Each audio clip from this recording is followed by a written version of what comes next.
महाराष्ट्रासह गोव्यात मान्सूनपूर्व पावसाने धुमाकूळ घालत असताना कोकण किनारपट्टीवर आणखीन एका संकटाची चाहूल लागली आहे।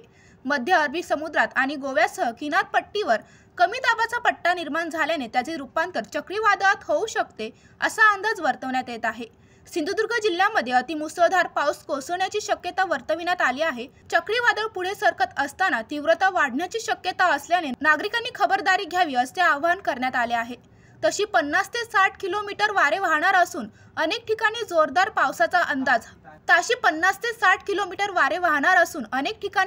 पावसाचा अंदाज हवामान विभागाने व्यक्त केला आहे। पंकज मडे, जनशक्ती, सिंधुदुर्ग। अरे, तुम्ही अजून आमच्या चॅनलला सबस्क्राइब नाही केलं तर लगेच जनशक्ती चॅनलला सबस्क्राइब करा आणि बेल आयकॉनवर क्लिक करा आणि रहा अपडेट।